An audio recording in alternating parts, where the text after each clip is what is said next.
KPK atau Komisi Pemberantasan Korupsi menangkap puluhan koruptor dan telah dijebloskan ke bui. Mereka rata-rata bukan orang sembarangan, ada gubernur, anggota DPR, bupati, bahkan menteri. Dalam menindak korupsi, KPK fokus pada apa yang disebut big fish, pelaku korupsi kelas kakap, tindak korupsi yang merugikan negara dalam jumlah tak terkira, atau dampaknya sangat menyengsarakan masyarakat. Terhadap semua itu, KPK tak pandang bulu. Begitu terendus, semua akan ditindak tegas hingga tuntas. Kemanapun koruptor bersembunyi, akan terus dilacak dan dikejar. KPK tidak pernah main-main. Buktinya, hingga kini setiap tersangka yang ditangani KPK selalu diputus bersalah di pengadilan. Selain untuk mengembalikan sebanyak mungkin duit negara yang sudah dikemplang, itu semua dilakukan untuk menimbulkan efek jera. Biar semua orang berpikir 1000 kali jika mau korupsi. Memang, tak boleh ada kata setengah hati dalam memberantas korupsi. Harus agresif, serius, dan tanpa kompromi. Alasannya, karena korupsi sudah sedemikian parah merusaknya. Dan kita semua adalah korban korupsi. Tengok saja kanan kirimu. Masih banyak anak putus sekolah akibat tingginya biaya pendidikan. Masih berderet pula orang sakit yang harus mengelus dada tak mampu berobat karena mahalnya biaya kesehatan.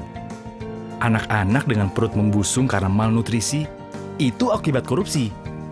Ya, korupsi diyakini punya andil besar memperdalam jurang kesengsaraan rakyat. Di sektor sumber daya alam, kong kali kong pengusaha hitam dan pejabat korup makin memiskinkan bangsa ini. Kekayaan alam tergerus habis, meninggalkan kerusakan yang akhirnya harus ditanggung masyarakat. Sektor pangan tak luput dari jarahan para koruptor, membuat ketahanan pangan di negeri yang subur ini melemah. Petani tak berkutik karena tanah pertanian mereka dialihfungsikan menjadi perkebunan atau bahkan perumahan mewah. Sebenarnya usaha memberantas korupsi bukan barang baru. Tapi, sayangnya, badan-badan yang dibentuk silih berganti selalu gagal di tengah jalan. Waktu Orde Lama, pemerintah sudah pernah bikin lembaga anti korupsi juga loh. Nama lembaganya pun canggih, yaitu Panitia Retooling Aparatur Negara dan Komando Tertinggi Retooling Aparat Revolusi. Di zaman Orde Baru, ada tim pemberantasan korupsi, Komisi 4 yang dipimpin Bung Hatta, tokoh proklamator yang dikenal jujur dan berintegritas tinggi, dan juga operasi penertiban atau OPSTIP. Semua lembaga itu tak berumur panjang. Ada saja hambatan yang membuat badan-badan itu akhirnya KO di tengah jalan. Pemberantasan korupsi yang dilakukan dengan cara konvensional ternyata nggak ampuh dan mengalami banyak hambatan. Dari situ, dirasakan perlu metode penegakan hukum yang luar biasa lewat pembentukan lembaga khusus dengan kewenangan luas, independen, bebas dari kekuasaan manapun. Dari sinilah KPK lahir dengan mandat khusus untuk melakukan pemberantasan korupsi. Dengan sejumlah kewenangan yang dimiliki, KPK diamanatkan untuk menuntaskan 5 tugas besar, yaitu melakukan koordinasi, supervisi, monitor, penindakan, dan pencegahan. Satu hal yang ditekankan pada pendirian KPK adalah KPK didesain untuk menjadi pemicu dan pemberdayaan dari institusi pemberantasan korupsi yang telah ada. Istilah kerennya, trigger mechanism. Korupsi tidak bisa dibasmi cuma dengan menangkapi para koruptor. Oleh sebab itu, KPK juga menggarap serius usaha-usaha untuk mencegah korupsi selain upaya penindakan. Bekerja sama dengan banyak institusi, KPK coba mendorong tertutupnya segala lubang kesempatan korupsi. Sudah banyak sekali sistem administrasi dan layanan publik yang dikaji oleh KPK untuk diperbaiki saat ditemukan kelemahan. Jika sistemnya sudah baik, maka dipercaya akan semakin sulitlah celah orang untuk berbuat korup. Kesempatan korupsi juga ditutup melalui transparansi para pejabat negara.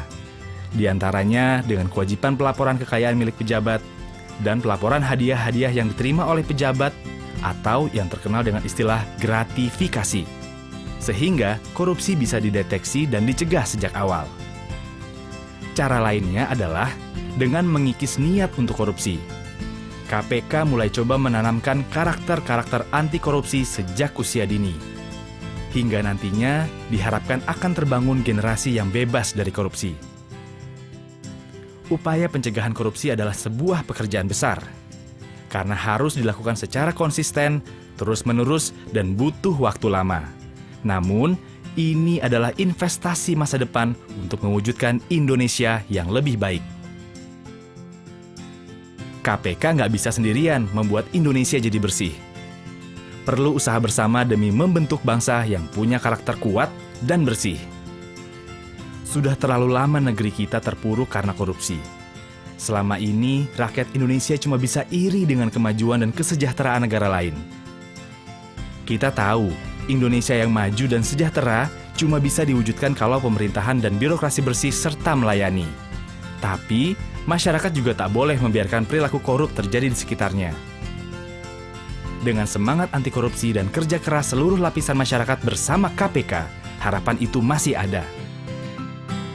Ayo, membangun Indonesia yang bersih dari korupsi, yang maju sejahtera bersama KPK.